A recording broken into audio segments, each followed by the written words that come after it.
Aí, pessoal. Bom, agradecer o convite, né? Muito prazeroso estar aqui, somente em Salvador, e poder trazer um pouco dessa fala sobre cidade inteligente com alma, que acabou sendo o título da minha fala. Bom, sou Alessandro Lopes, sou arquiteto de formação, mestre em Direito Ambiental e um monte de outras formações aí. Como todo professor, a gente acaba estudando, então vou ficar elencando números de títulos aqui, vou ficar só fazendo isso na live. A minha ideia hoje é passar para vocês todo um caminho da cidade normal, que a gente conhece, criada por humanos, né? Vivendo dessa forma, e passar até a alta tecnologia, onde essa tecnologia pode associar e ajudar a gente. E aí eu vou contar aí um pouquinho de cada coisa para vocês. Vamos seguir. Vamos lá, mais um. Quem quiser, tem aí meu QR Code, mas minha rede arq.alessandro Lopes, você consegue ter bastante conteúdo. Hoje eu falo sobre 3 pautas. Eu falo sobre sustentabilidade, falo de tecnologia e inovação e falo principalmente de cidade, né? Como transformar a cidade sem ficar refém simplesmente da tecnologia. Mais um. Hoje a gente vive eventos climáticos, urbanização acelerada, todos esses problemas que a gente está aí todo dia, mas sempre foi assim.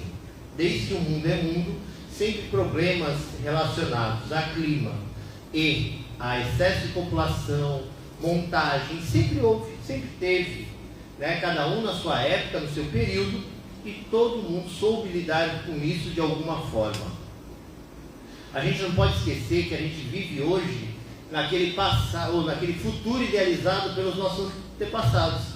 Os nossos avós já sonharam com 2000, escritores, enfim, cineastas, todo mundo tem vários textos amarrados em 2000, 2002, 2025, 2030. A gente já vive esse futuro, já estamos nele, sonhado lá atrás. Os carros ainda não voam, estão quase. Temos drones tímidos, ok, só que a gente perdeu uma coisinha. Quando a gente fala de meio ambiente, quando a gente fala de cidade, quando a gente fala realmente de como conviver, a gente parar um minuto para pensar. A gente já viveu no século sustentável e a gente abriu mão disso.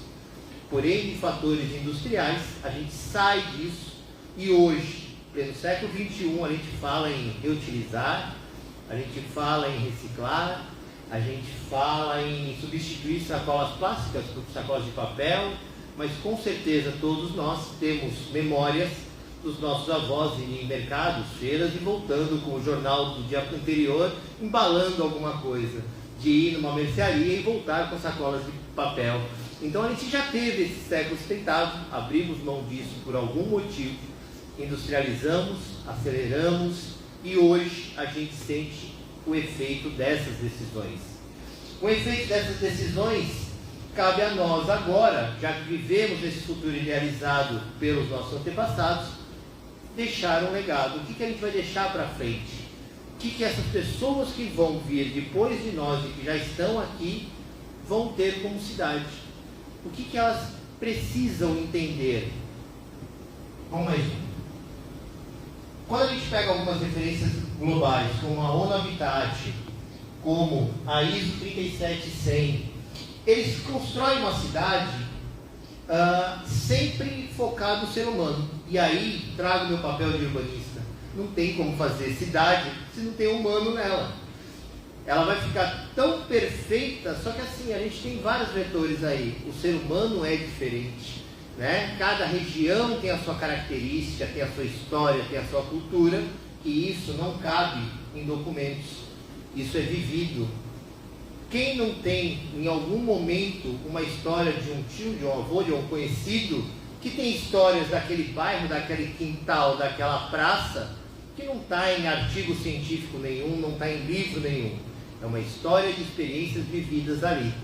E aí, a gente tem que tentar juntar o que está no acadêmico com a realidade. Pode trazer. E o Brasil, se eu não me falha a memória, ela em 2018, ela junto com um instituto alemão, ela desenvolve uma proposta, e hoje já validada, chamada de Carta Brasileira para Cidades Inteligentes. O que é legal dessa carta? Primeiro que ela dá uma diretriz para todos os municípios brasileiros do que é essa inteligência de cidade. Quando a gente fala em cidade inteligente, a gente remete automaticamente nas tecnologias. Claro, nasce do pessoal de tecnologia, nasce com o nome de smart. Esse smart nada mais é do que de agilidade, não de esperteza, não de conhecimento. Apenas processo ágil, como tem o smartphone, como tem o smart TV. Só que a gente tropicalizou. A gente pegou, os arquitetos e urbanistas falaram, opa, está falando de cidade, está falando comigo. E aí eu trago e crio e construo uma cidade inteligente brasileira. É isso que foi feito. Então, para quem não conhece esse documento, é fácil. É um documento Gov. Você é só jogar na sua rede de pesquisa Carta Brasileira para Cidades Inteligentes e você vai acessar o documento. O que tem interessante? Pode passar lá mais um. Essa carta, ela traz alguns pilares. Mais um pouco. Aí. Olha o que ela faz. Você pode ser inteligente, você é um pouco aqui na frente da gravação, só para falar. Em governança, em planejamento, em meio ambiente, em mobilidade, em economia, em educação, em segurança e também em tecnologia e inovação. Não só em tecnologia e inovação. Então olha quanta coisa e quantos municípios brasileiros também não podem ser inteligentes a hora que ele entende que ele tem outras portas além da tecnologia. Alessandro, você está sendo contra a tecnologia? Claro que não. Eu estou dizendo que a governança tem que existir através de métodos, planejamentos e métricas, e eu posso sim usar a tecnologia para me ajudar a avaliar esses dados. Eu estou falando de planejamento territorial? Sim, estou falando de várias informações, porém eu posso usar a tecnologia para utilizar essa informação e compilar esses dados. A tecnologia vai permear, mas não é só ela. Eu tenho muitas outras atividades acontecendo. Então, a Carta Brasileira, ela desenha esse cenário e sempre gosto de falar dela e deixar ela exatamente demonstrada, gravada, registrada toda vez, porque foi uma grande descoberta e bússola na minha dissertação de mestrado sobre cidades. Até então eu vinha pesquisando e conhecendo as cidades todas do mundo, e de repente me deparo com a carta e eu falo, não, essa é a cidade que eu estou querendo falar. Não só tecnologia, aqui envolve terceiro setor, envolve economia criativa, envolve economia circular, envolve reciclagem, envolve um monte de outras coisas que cidadezinhas pequenas ou maiores podem também ser uma cidade inteligente com essas ações. Você pega uma cidadezinha, pegar aleatório, uma cidade que ela tenha de repente uma aldeia de povos originários. Está lá, ok, tem aldeia. Mas calma aí, qual a importância ou relevância dessa para a história do Brasil? Ela está lá desde que foi descoberto o Brasil, legal. Então ela tem patrimônio cultural, ela entra aqui. Então aquela cidade que nasceu por conta daquela aldeia e desenvolveu por conta daquela aldeia, ela é uma cidade inteligente se ela souber preservar e contar essa história para os próximos que vêm. Então, olha como muda quando a gente fala em cidade inteligente com um olhar humano e não só tecnológico. Vamos passar mais um. O tal do BIM que está acontecendo hoje aí, um monte de falas, e cada vez mais você ouve falar esse tal do BIM, parece aqueles joguinhos de televisão, né? 1, 2, 3, BIM, e não é. Na verdade, aqui estamos falando de construção modelada por informação. E quando a gente fala em informação, automaticamente todos os atores estão juntos nisso.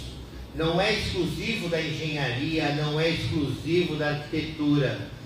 Todos estão envolvidos nisso, porque as pessoas vão extrair informações através desses dados gerados. E quando a gente tem isso dentro de uma construção pública, construção que eu digo da própria prefeitura, para gerir essas informações, eu começo a trabalhar com transparência, redução de erros, prevenção de aditivos, ética, eficiência, rastreabilidade, um monte de coisas que são solicitadas dentro dos planos de ESG, dentro de planos de ODS, dentro dos tribunais de contas. A hora que eu adoto a metodologia e não simplesmente a ferramenta, eu começo a responder perguntas com mais assertividade. Eu começo a evitar um monte de outras situações que a gente aí escuta todo dia, ano a ano. Vamos mais uma. E aí eu dou mais um pulinho para vocês. Eu acabei de falar de cidade e falei de BIM. E se a gente juntasse os dois? Eu gero uma coisa chamada SIM, City Information Modeling. Vocês lembram de um jogo chamado SimCity? Todo mundo deve ter visto isso. Ele nasce daí.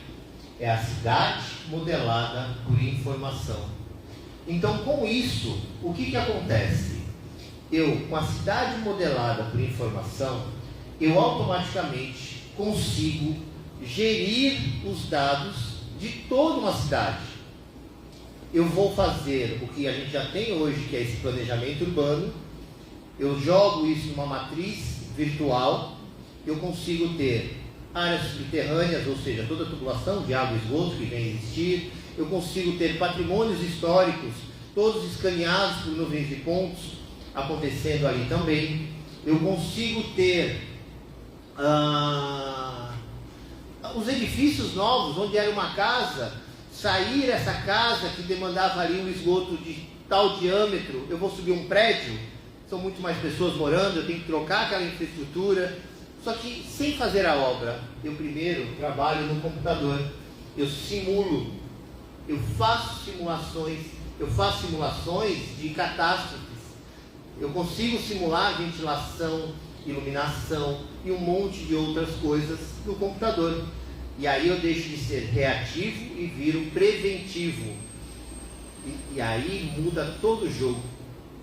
Muda todo o jogo. Não é nem só um jogo cultural. É um jogo de você começar a saber o que fazer na hora que o problema vem. Hoje, aqui no Brasil principalmente, a gente não tem essa resposta imediata. A gente espera acontecer, tem 2, 3 planos ali que acontecem e vamos correr em cima daquilo. Mas vocês devem lembrar que no período da pandemia, países que já vivem com essa estrutura, nasceram hospitais em uma semana. Nasceram acampamentos em 2, 3 dias. Por quê? Já havia um planejamento, uma ideia do que fazer caso aquilo acontecesse. Aconteceu, a pessoa só aperta o botão, todos os jogadores envolvidos sabiam o que tinham que fazer e fizeram. E aí vira mágica, né? Vira matéria de noticiário. Nossa, nasceu o hospital em 7 dias, arrumaram solução para a água salobra da noite para o dia. Não, não arrumaram da noite para o dia. Tem 1 ano, 2, 3, 4 de planejamento para caso aquilo acontecesse. E se não acontecer? Está lá. Aconteceu, aperta, puxa a gaveta e manda executar. Isso falta, esse desenvolvimento de cultura ainda aqui no país, infelizmente. Então, alguns países que já trabalham nisso é o SINC, cidades como Wellington, Barcelona e outras tantas por aí. Vamos para mais. Isso aqui, show. Dá uma ajeitada aqui. Isso aqui já é um modelo de gerenciamento de ensino, tá? Esse aqui é um exemplo chinês, é uma empresa que trabalha já com isso. Tive chance de conhecer essa empresa, ela é fixada aqui em Brasília. E se a gente trouxer para a linguagem atual, é um grande Power BI demonstrando todos os dados compilados. Em tempo real, eu consigo saber quanto de eficiência energética eu tenho, quanto de emissão de carbono está sendo gerado ou produzido, tudo em tempo real.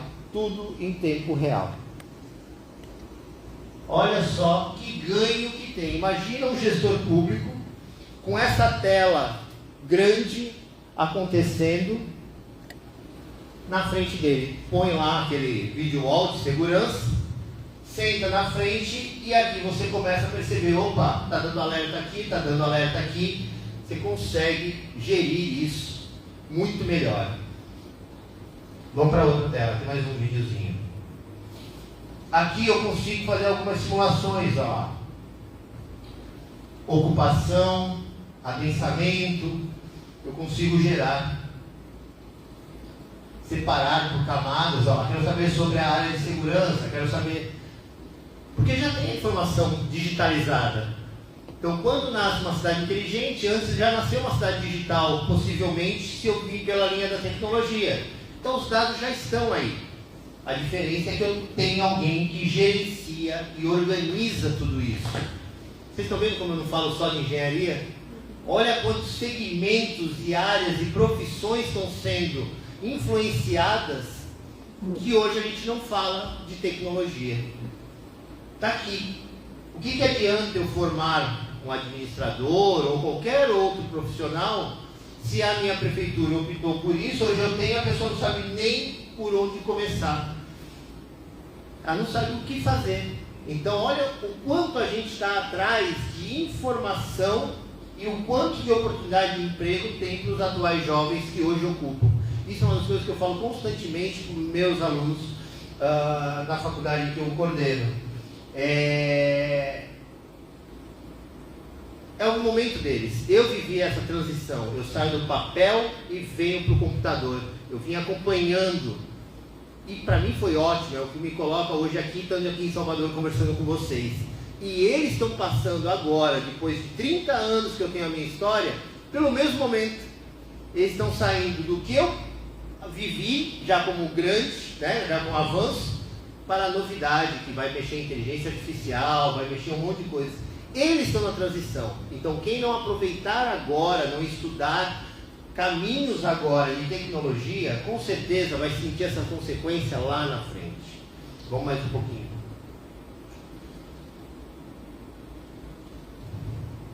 Olha lá.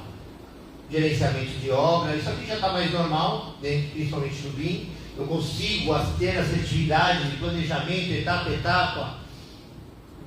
Eu consigo cruzar lá físico-financeiro com a agilidade. Eu já consigo ter a previsão em que momento que eu vou pagar e o quanto eu vou pagar de medição naquele mês, naquele período. Consigo saber se a obra está sendo executada conforme está planejado. Tudo no computador. Parece distante quando a gente fala, mas não é. A indústria automobilística faz isso aqui há anos. A gente já fala de BIM, embora pareça novidade hoje em dia, desde 2010. Estamos em 2025. Quando eu dava aula na UF em 2005, eu falava de BIM. É isso. Preparando os alunos para o que vinha. 2005. São 20 anos. Hoje é novidade. E ainda tem espaço para muita gente trabalhar, tem muita falta. Não sei quem está assistindo, mas fica registrado. Não sei o que eu vou fazer da minha vida. Falta o básico, gente que desenhe, que modele. Na minha época era o desenhista copista, o cadista ou qualquer outro. Hoje falta o modelador. E para ser modelador, nem formado precisa estar ainda, porque basta saber usar o software correto e desenvolver. Então, como dizem na linguagem da tecnologia, ainda é um grande oceano azul a ser navegado, principalmente países como o nosso. Vamos para frente, pode ir. E olha lá, mais monitoramento. Plataforma de monitoramento e visualização de projetos imobiliários. Eu posso saber em que momento e quantos estão sendo erguidos ao mesmo tempo. O impacto e áreas de sombra que ele vai projetar na minha cidade. Ilhas de calor. Vocês estão percebendo que ele está falando de cidade, eu estou falando agora de projeto, tecnologia, e eu estou toda hora batendo ocupação, população, e estou falando de sustentabilidade. Tudo que a gente fala, e eu já cansei de falar, não precisa acreditar que o mundo está sendo transformado por mudanças climáticas. Basta ter uma boa aula de química e física. Você vai entender o que está acontecendo. A hora que eu crio uma massa de ilha de calor, aqui vai sofrer um aquecimento que vai gerar monóxido e vai gerar mais chuva e vai gerar outras coisas. A hora que eu começo a trocar casa por prédio sem ter esse controle, o sistema de drenagem vai falhar, porque estava previsto para 10 habitantes e de repente viraram 1000 habitantes. Não é o mesmo sistema, só que eu não fui avisado, só fui acompanhando, deixando acontecer. E com isso eu consigo fazer a tal da previsibilidade. Pode passar. Monitoramento, isso aqui já acontece, com certeza alguém já tomou multa aí sem saber de onde veio o tiro. Pode mais. Mapeamento de áreas de segurança e risco. Uma das coisas, a gente estava conversando até um pouco antes agora, ok, hoje a Defesa Civil até dispara alerta, funciona, está junto aí, né? A gente recebe mensagem. Só que se eu moro numa área de risco, por N motivos, e não vem ao caso, que não é o objetivo da palestra, choveu, teve um deslizamento, eu sei que vai chover, sou avisado, eu saio de lá para onde? Cadê a previsão? Existe algum radar dizendo, olha, você mora nesta região e o ponto seguro, caso venha a chover, é aqui nessa escola. Então peço que todos os moradores dessa região saiam daqui e se encaminhem para a escola aos primeiros pingos da chuva. Isso não acontece. E a pessoa recebe o alerta, se desespera e fala, e agora? Ela não vai. Aí ela perde casa, perde tudo, e as gestões, as prefeituras pegam e fazem o quê? Vão no colégio, que era a área segura, cria um grande acampamento e fica ali por 3, 4, 5 semanas esperando resolver. Por que a gente espera acontecer para tomar decisão? Dá para a gente tomar decisão antes, dá para a gente mapear tudo isso antes. Afinal, como eu falei no início, vivemos no futuro idealizado. A tecnologia já está aqui, a gente tem conhecimento, a gente sabe o que fazer, e a gente só não está conseguindo fazer chegar da forma correta. Mais um. Simulações de incêndio. Não sei se você está com vídeo, mas dá para fazer também. Pode passar. Foi?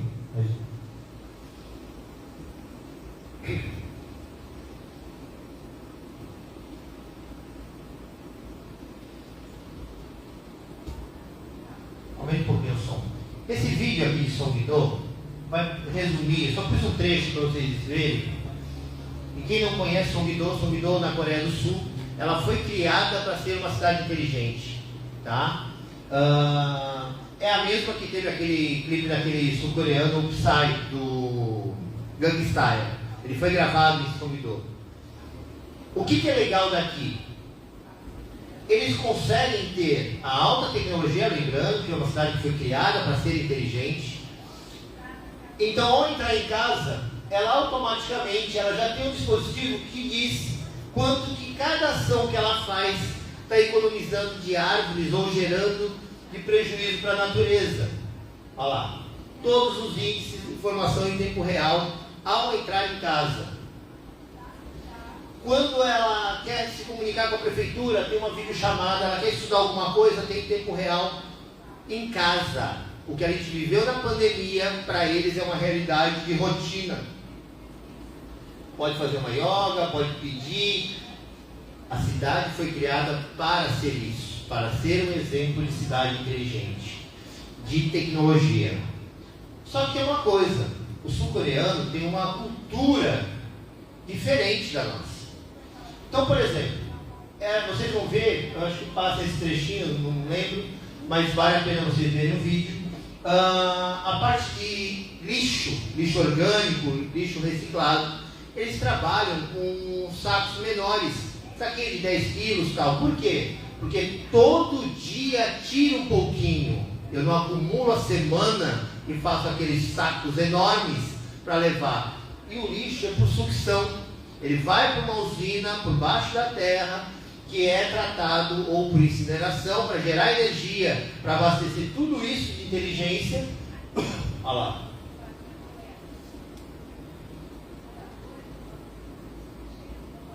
vocês vão ver o aterro sanitário que aparece aí. Esse é o aterro sanitário de São Guidô. Tubulações, incineração e separação.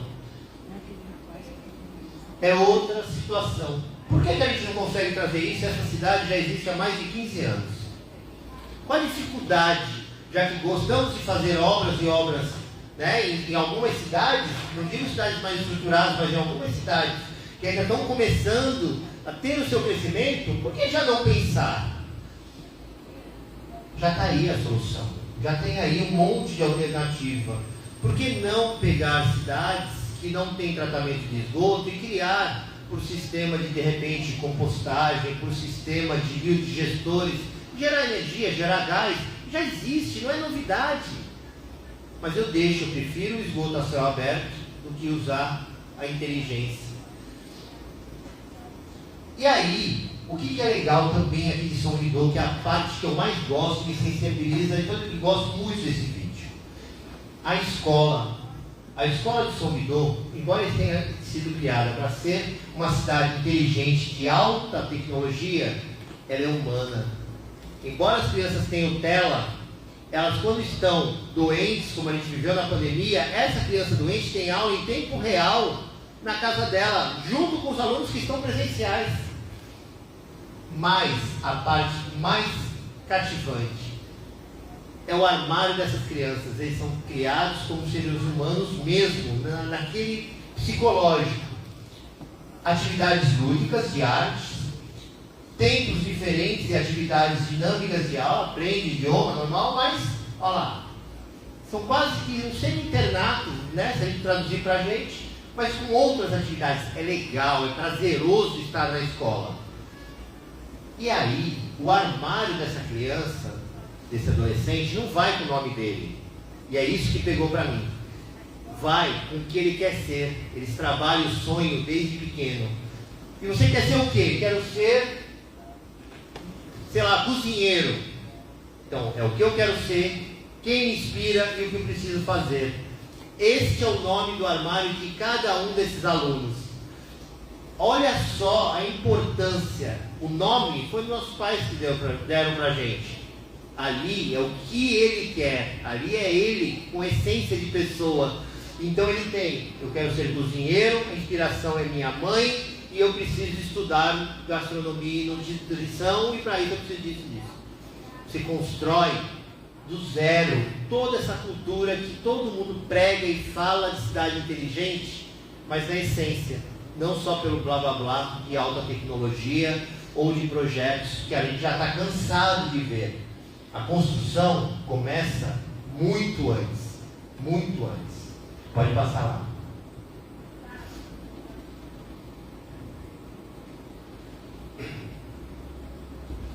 Vai.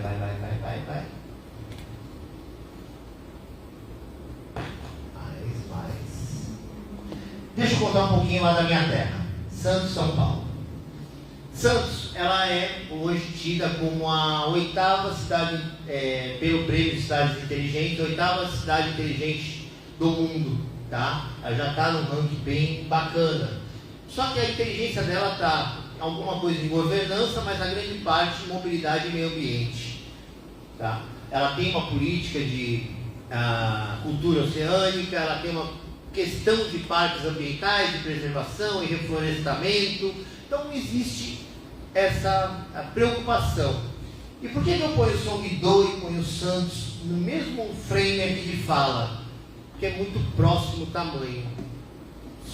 Santos tem hoje mais ou menos 450 mil habitantes, tá? 200 e poucos mil que são realmente ativos, o resto é criança, enfim, mas que produz trabalhando quase 200 mil pessoas. É o maior município do litoral sul.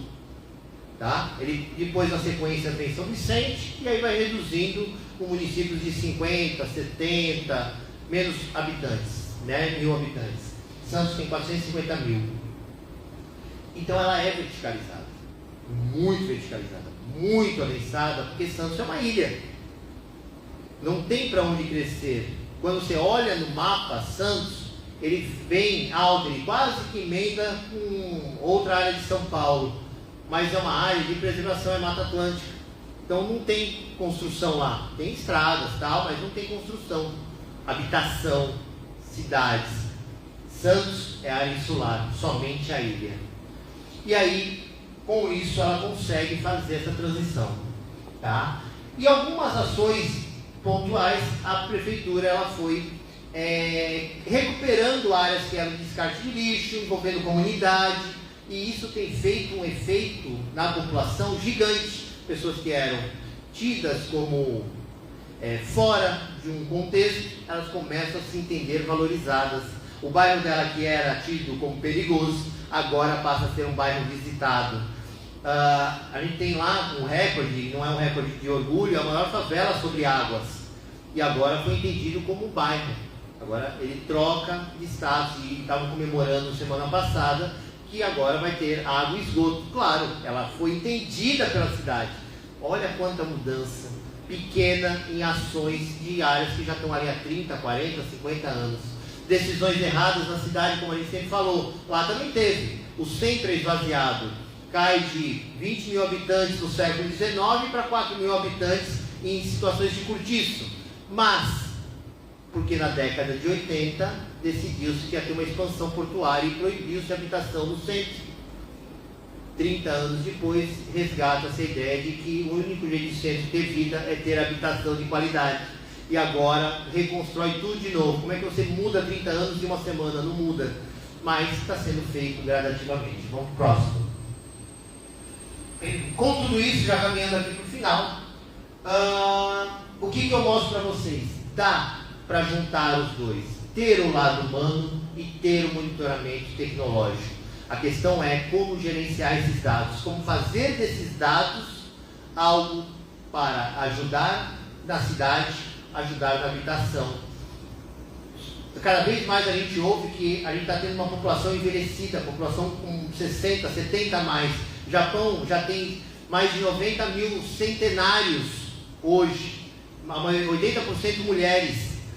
Então já estão tendo longevos maiores, em mais quantidade. Por que a gente não usa a tecnologia para ajudar? Nós que somos geração de e-mail. Por que daqui, enquanto eu estou dando uma palestra, eu não consigo desbloquear uma porta por internet para salvar a vida de uma avó, de uma tia que está num apartamento? Por que eu não recebo um sinalizador por uma Alexa dizendo, caiu? Quantos de vocês não tem esse relato perto de vocês de uma pessoa que caiu e ficou ali 1, 2 dias até alguém dar conta que aquela pessoa não saiu? Hoje a tecnologia resolve com isso, com sensores de movimento, com comunicações e com dispositivos eletrônicos na sua mão. Então dá para você ter a tecnologia a favor do ser humano e construir cidades humanas, porém geridas por tecnologia. Você consegue usar esses dados gerados pelos humanos para poder salvar o próprio ser humano. Bom, espero ter conseguido fazer um passeio para vocês, espero que vocês tenham gostado e fica aqui mais uma vez meu agradecimento. Obrigado a todos.